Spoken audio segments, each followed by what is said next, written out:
Fala pessoal do canal Consignado Inteligente, tudo bem com vocês? Aqui Thiago Parigiani, jornalista, trazendo mais um resumão aí para vocês.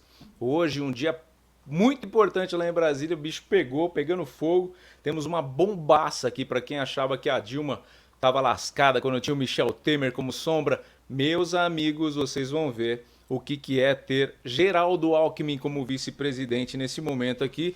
Aqui não é um canal de fofoca, é um canal de jornalismo, então a gente pede que você se inscreva no nosso canal, comente, curta e compartilhe, porque é muito importante nós, nesse momento de transição que o país vive, um jornalismo segmentado, um jornalismo enviesado, a gente vem e traz aqui as notícias com imparcialidade, trazendo a fonte das notícias e permitindo que você participe com a sua opinião aqui no nosso canal, deixando os seus comentários ou participando dos chats ao vivo quando a gente estiver aqui em transmissão ao vivo, tá bom? Como já falei no começo, meu nome é Thiago Parigiani, jornalista, e vim trazer para vocês 3 notícias hoje aqui. Lula, como vocês sabem, atacou o Banco Central, né? E o Banco Central reagiu. Vou explicar tintim por tintim para vocês dessa reação. Arthur Virgílio, quem se lembra dele, o ex-senador da República pelo Amazonas, né, apareceu novamente trazendo os planos de Geraldo Alckmin que estão aí escusos. Será que você não se surpreendeu quando o Alckmin foi anunciado vice de Lula? É a mesma coisa que o Corinthians ser o patrocinador do Palmeiras, ou apoiador do Palmeiras apoiar o Corinthians, arqui-inimigos, arqui-rivais políticos, de repente, todos juntos. E falaremos também aqui do futuro do ex-presidente Jair Messias Bolsonaro. Está nos Estados Unidos, voltou para o Brasil, conseguiu algum cargo político, porque hoje Jair Bolsonaro está desempregado, mas vamos explicar tintim por tintim. Então você chega comigo, curte, compartilha essa live e deixa o seu comentário. Sem mais delongas, aqui é um canal rápido, prático e direto ao ponto. Vamos mostrar para vocês aqui a matéria da revista Oeste, tá? Vamos comigo aqui. Vou deixar eu pequenininho, porque o destaque tem que ser para a matéria, tá? Vou ficar aqui bem pequenininho, quietinho aqui, só transmitindo a informação para você. Vamos lá, ó. Só o puro creme do milho, né? O suco, o suprassumo da informação. Grão tucano, né? Grão-mestre tucano, né? Aqui ele está fazendo uma referência, por exemplo, nos mestres de Muay Thai, artes marciais, né? Grão tucano, um tucano raiz, né? Revela o plano de Geraldo Alckmin. Quem seria esse grão tucano? A matéria diz o seguinte, matéria do nosso colega Christian Costa, né? Publicado dia 9 de fevereiro. Então tá aqui, ó. O ex-prefeito de Manaus, Arthur Virgílio, tá aqui o Twitter dele, vou chegar aqui para explicar para vocês certinho, afirmou que o vice-presidente Geraldo Alckmin cobiça o lugar de Lula. Cara, isso é muito sério, né? Não é nenhum youtuber só, que não tem formação jornalística nem nada, é simplesmente Arthur Virgílio, grão raiz lá do PSDB, falando que o Alckmin cobiça o lugar do Lula. Em um tweet da jornalista Dora Kramer sobre Alckmin ser decorativo, o Virgílio disse: pelo que conheço dele, deve estar torcendo pela crise que leve Lula à ingovernabilidade, ou seja, ingovernabilidade é algo que vai impedir o Lula de governar o país. O que é isso? Isso é um impeachment, né? E ele estará presente e pronto para se sacrificar pelo Brasil, entre aspas, sendo obrigado a governá-lo. Então, talvez pelas palavras do ex-senador Arthur Virgílio, diplomata, né, sabe muito de política. Tá aqui, a Dora Kramer mandou: Alckmin foi mestre de cerimônias na transição, hoje é ministro vice decorativo ou não? Para quem não sabe, Lula está em viagem, quem está no poder é Alckmin. Nesse momento, nosso país tem como presidente Geraldo Alckmin, mas pelo que o Arthur Virgílio fala, é isso mesmo. Então ele está torcendo para o Lula continuar fazendo as besteiras que ele já começou a fazer esse ano, bater de frente com o Banco Central, que é a nossa próxima manchete aqui, e fazer das suas para que esse governo, de repente, caia no colo de Geraldo Alckmin, que sempre sonhou ser presidente. A gente não pode ser leigo aqui ao ponto de entender que o Alckmin nunca quis ser presidente desse país, que ele tentou várias vezes pela eleição e não conseguiu. Então o Virgílio permaneceu no PSDB por 33 anos, deixou a sigla no ano passado em virtude de discordâncias. Segundo ele, me machucava bastante, segundo palavras dele, me machucava bastante o coração ver aquele que já foi o melhor e de mais significativo legado partido da história republicana brasileira se descaracterizar e ir se transformando numa agremiação parecida com tantas outras, filhas da mesmice, da irrelevância e da mediocridade, escreveu Virgílio em sua carta de despedida da legenda. Em meio às declarações polêmicas de Lula, a imprensa e parlamentares têm cobrado uma postura de Geraldo Alckmin. Durante o período de transição do governo, o vice-presidente foi responsável por coordenar o processo. Após o governo tomar posse em 1º de janeiro, Alckmin adotou uma posição mais reservada, sobretudo em momentos mais inflamados, como a mais recente queda de braço entre Lula e o presidente do Banco Central, Roberto Campos Neto, né? E aí ele fala da coluna aqui e tudo mais. Enfim, gente, não é nenhuma novidade, né? O que a gente já falou, para não ser repetitivo aqui, que o sonho do Alckmin é ser presidente do país, e para quem achava que a Dilma Rousseff estava em maus lençóis quando tinha ali Temer, que parece que nenhuma oposição fez ao seu impeachment para tomar o seu lugar ali meio que descaradamente, eu acho que o Lula armou a cama de gato. Na verdade, é o que eu falo, né? Às vezes a pessoa tem um interesse numa situação e acaba se passando por levando um golpe, né, um contragolpe. Às vezes você procura, sei lá, uma igreja, vamos colocar, porque você tem interesse em reuniões que prometem te fazer a empresa que você tem prosperar. Aí você vai lá nessa igreja e quando você vê, você está dando dinheiro para essa igreja, sendo que você foi lá para tentar recuperar o seu capital e tudo mais. Quem é o interesseiro na história? Os dois, né? Ninguém pode ir numa igreja com interesse financeiro e nenhuma igreja pode também querer enriquecer às custas de um sonho da pessoa que está indo ali, mas a partir do momento que você é o interesseiro e se interessa por uma proposta perigosa, você pode sofrer as represálias dessa escolha, e é mais ou menos o que tem acontecido com a relação de Lula e Geraldo Alckmin. Daqui a pouco, daqui muito pouco tempo, a gente vai ver para quem não sabe, né, o Alexandre de Moraes foi nomeado pelo Alckmin, na verdade ele é cria do Alckmin. Então, daqui a pouquinho vocês vão ver uma porrada bem grande do Alexandre de Moraes, bem na fuça de Lula. É o que eu tô torcendo para acontecer, não, né? Porque eu quero que esse país seja governado, ande, né? Tenha um futuro promissor, mas daqui a pouquinho eu tô vendo Alexandre de Moraes mancomunando-se com Geraldo Alckmin, e a cama de gato do impeachment de Lula estará armada, infelizmente. É um país que precisa de um governo forte, que precisa de uma situação tranquila, né, para que a gente consiga fluir. Ficamos nesse impasse criado pela própria esquerda que hoje nos governa, gostemos ou não. O presidente do Banco Central tem uma nota também para mostrar aqui.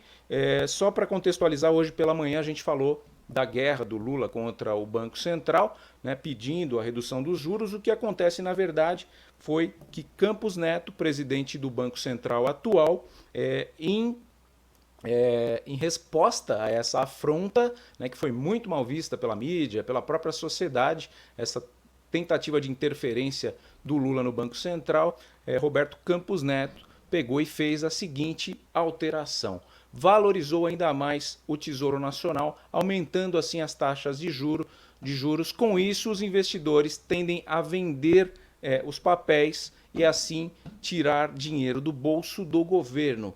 Não mexa com o Banco Central, esse é o recado, né, de Campos Neto após a afronta de Lula. E para finalizar aqui o nosso papo, coisa rápida, se você está gostando, por favor, deixe o seu joinha e se inscreva aqui no nosso canal, que tem sempre notícia boa, quente chegando para você aqui, tá? Vamos falar do futuro de Bolsonaro. Quem aí se interessa pelo futuro do Bolsonaro, se você se interessa, me fala aqui no nosso chat.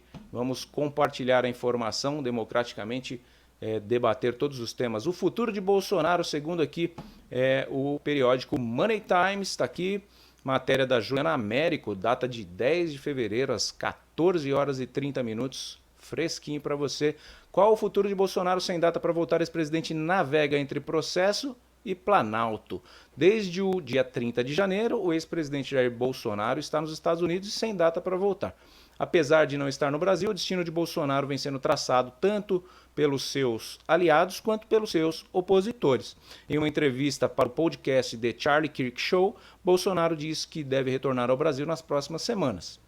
Inclusive ele fez isso na palestra The Power of the People, né, que o Bruno Lindstrom trouxe para a gente informações de bastidores lá que tentaram distorcer as palavras do Bolsonaro, mas ele veio aqui e trouxe a verdade para a gente, que Bolsonaro não incentivou vaias em momento algum e nem insinuações de que a eleição não foi legítima. O seu objetivo seria fazer uma oposição atual ao atual governo, Luiz Inácio Lula da Silva, isso não é nenhuma novidade. Segundo ele, eu tenho que continuar na política, palavras de Jair Bolsonaro.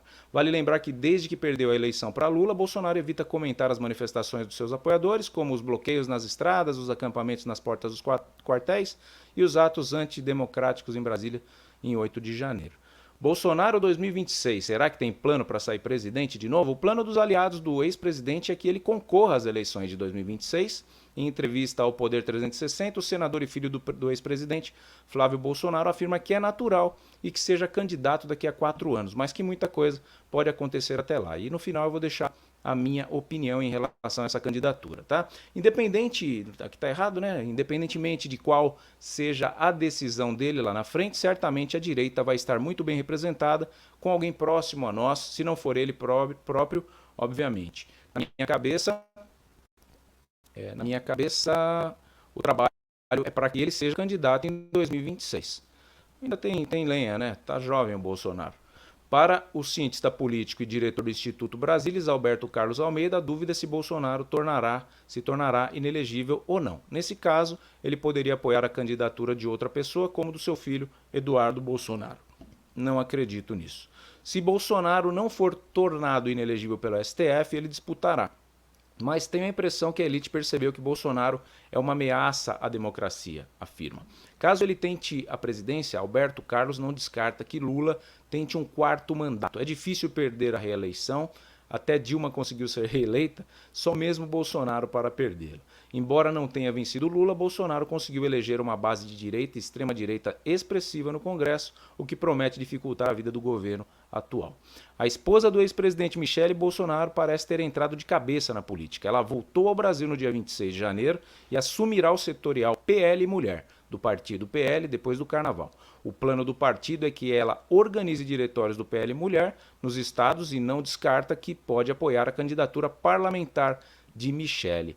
Não acredito na força política de Michele como candidata à presidência, mas de qualquer forma é um nome da direita também para o cargo.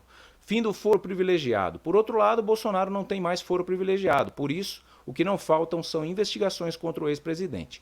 O que eu acho muito bom, porque eu tenho que entender se essas infundadas acusações até agora, até que se prove o contrário, existem, né? Assim como muita gente contrariou o resultado das eleições e não teve prova alguma em relação a isso, nós não temos prova alguma da corrupção do Jair Messias Bolsonaro até agora. Vamos deixar investigar. Nesta sexta-feira, a ministra do Supremo Tribunal Federal, Carmen Lúcia, enviou para a primeira instância da Justiça Federal do DF 4 pedidos de investigação contra Bolsonaro.